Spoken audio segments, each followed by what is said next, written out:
Daniel often wondered at what exact moment his life had stopped being his own. It was not a bitter thought, at least not in the beginning. In the early years, it felt like adventure. He met Evelyn on a rainy afternoon in Washington, D.C., in a crowded cafe where strangers shared tables out of necessity. She spoke quickly, confidently, and with a certainty that made Daniel feel as if he were already late catching up to her life. Within an hour, she had explained her career ambitions, her desire to work overseas, and her unwillingness to live what she called a predictable American existence.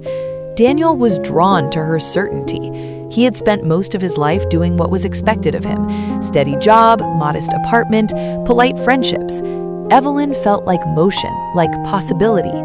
Their marriage came 6 months later, practical and efficient, lacking romance but full of promises neither fully understood. The overseas job offer arrived before their first anniversary, a development project in East Africa. Evelyn presented it to Daniel not as a discussion, but as an inevitability. "I'm going," she said, folding the letter carefully back into its envelope, "and I won't do it alone." Daniel hesitated only long enough to recognize that staying behind would mean the end of the marriage before it had truly begun.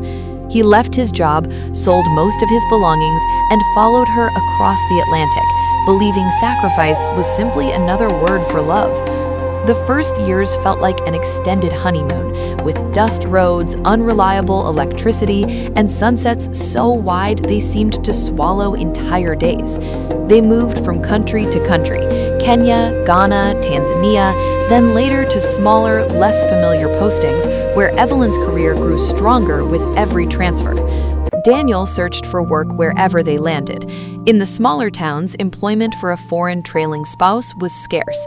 In capital cities, it was only slightly easier. Eventually, he found occasional positions working for American agencies as a local hire, respectable work but never matching the salary or stability he once had. Each move reset his progress. Each contract ended just as he began to rebuild confidence. Still, he convinced himself the life they were building together would someday balance the scales. Years passed quietly, marked by shipping crates, new passports, and farewell parties with people whose last names he barely remembered.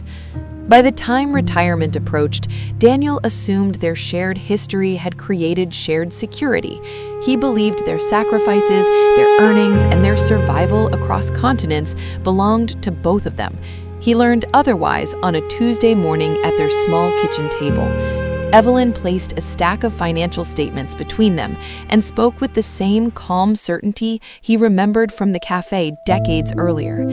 "My pension and Social Security are mine. I earned them. You'll need to keep working. We still have expenses." Daniel stared at the papers, noticing how carefully they were organized, how meticulously she had drawn lines between what was hers and what was not. Outside, the world was quiet. Inside, after 40 years of marriage and movement across continents, Daniel realized he had arrived at the one place he had never prepared for, a life where he was a visitor in his own story.